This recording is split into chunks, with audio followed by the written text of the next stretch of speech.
ازيكم يا حلوين؟ عاملين ايه؟ النهارده يوم جديد ومعاكم توته من مطبخ حلو وحادق. زي ما احنا متعودين بنعمل دايما وصفات جديده، مبخبيش عليكم اي اسرار انا بعملها. النهارده هنعمل الملوخيه الجباره ديت، وهعلمك انا بعملها ازاي، وهعرفك كل سر انا بعمله بيها، والرز بالشعريه القمر ده. يلا بينا نبتدي ونشوف معانا ايه. قبل ما نبتدي، لو مش مشتركين في القناة اشتركوا وفعلوا زر الجرس عشان يوصل لكم كل جديد، وعرفونا بنفسكم تحت في التعليقات. اعملوا لنا احلى لايك علشان الفيديو يوصل لاكبر عدد من المشاهدين. السلام عليكم، يلا بينا نبتدي. دلوقتي معانا ايه عشان نعمل الملوخية اللي زي القمر بتاعتنا؟ معانا الملوخية بتاعتنا مش محتاجة، يعني احنا نضفناها كويس قوي.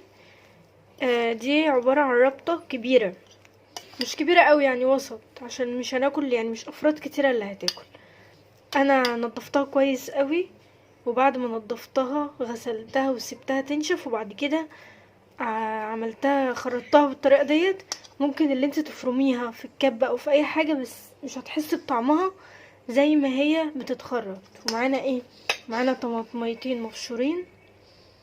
جربي امشي على الوصف اللي انا هقولها لك بالظبط، وصدقيني كل ما يجي عندك حد هيشكرك، يعني هيبقى هيموت ويعرف انت عاملاها ازاي. ومعانا سمنة حوالي معلقتين كبار علشان الطشة بتاعتنا. ومعانا واحدة مرقة دجاج ديت للملوخية. دلوقتي معانا ايه؟ معانا حلة على النار فيها شوربة، او ممكن مية من الغلاية عادي خالص. حطيناها دلوقتي على نار هادية لحد ما غليت، ودلوقتي هننزل بمكعب مرقة الدجاج بتاعنا، وهننزل بالقوطة الطماطم المبشورة بتاعتنا هننزل بيها، وهنعلي بقى النار.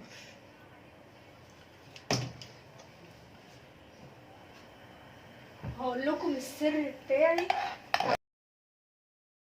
هقول لكم في الفيديو ده السر بتاع والدتي في انها بتطلع جميله ودايما محافظه على الخضار بتاعها. هندوب نشوف عايزة ملح ولا ايه.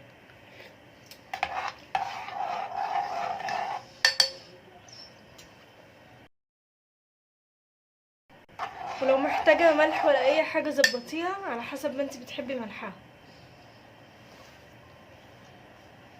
نستناها بقى تاخد غلوه تاني كده. اهي الملوخية هنحطها معاها. بسم الله الرحمن الرحيم. دايما تسمي بسم الله وتقولي اللهم صل على النبي وانت بتعملي كل حاجتك. مجهزين بقى مضرب يدوي عادي خالص.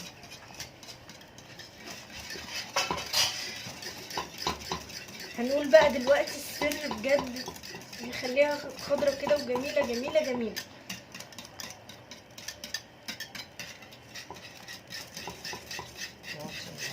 هنوطي بقى عليها النار دلوقتي.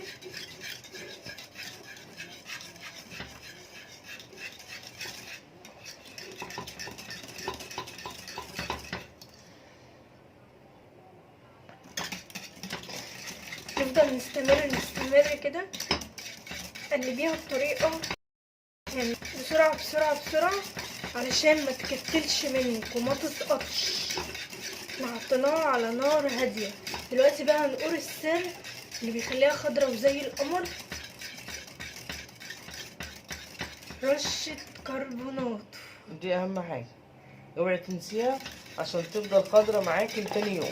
بصي هتبتدي بقى تعمل حركات كده وجمال جمال جمال، تفضل قاعدة معاكي بجد جميلة.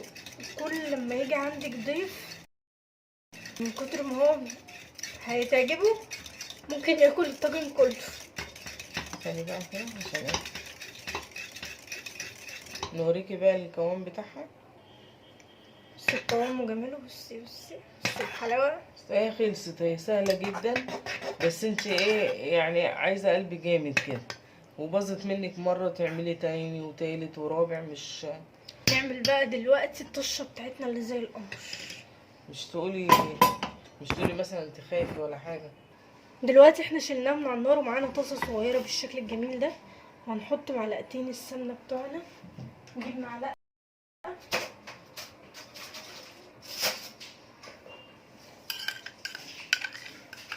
جربي بجد تحطي فيها تعمليها بالطريقه الجميله دي، وهتنسى اي طريقه انت اتعودتي عليها قبل كده، كتر ما هي جميله جميله جميله. لو جربتوا اي حاجه من وصفاتي اكتبولي تحت في الكومنتات، بجد بفرح جدا للناس اللي بتشجعني وتقولي استمري وكملي، حتى اللي مش بيقولي مثلا واعملي لايك، بجد شكرا شكرا شكرا. نستناها بقى لحد ما تسيح كده، ننزل بالثوم بتاعنا. انا معايا حوالي يعني 5 فصوص توم وفرمتهم، بس هما كانوا فصوص كبيره شويه. فرمتهم انا بحب ادقهم زي ما قلت لكم الفيديو بتاع المخلل.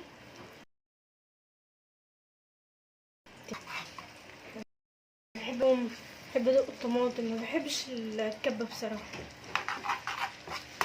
لان بتحس كده ان الثوم ليه ريحه حلوه وريحه لذيذه قوي.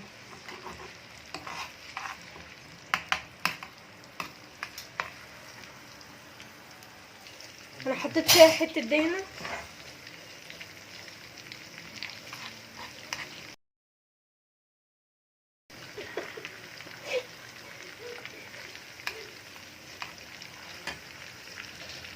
انا حطيت حته دهنه اهو. بس خدت اللون ده. ننزل بقى بالكزبره بتاعتنا، معلقتين كزبره صغيرين. انا بحب الثوم كتير، مش شرط انت تحطي الثوم اللي انا حطاه دي كلها، ممكن تحطي اقل، خلي بالك.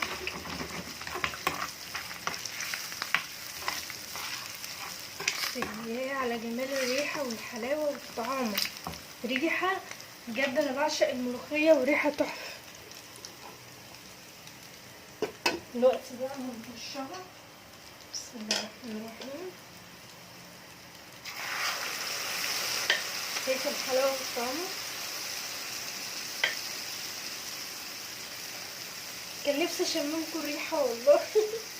ان شاء الله تعمليها وتشمي بقى الروائح الجميله دي على اصولها، بجد جمال جمال جمال جمال. يا على الطعام والحلاوه يا ناس.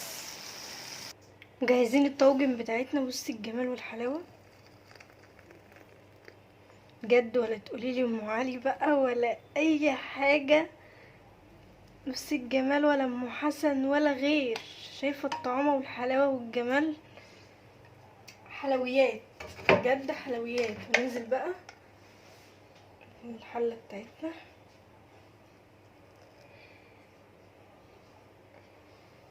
دلوقتي وصلنا لنهايه الفيديو يا ست الكل. يا رب الفيديو يكون عجبك، بجد انا مش قادره اقاوم الجمال ده، فانا هجري بسرعه عشان اكل منها. يا رب الفيديو يكون عجبك يا ست البنات، والسلام عليكم ورحمه الله وبركاته.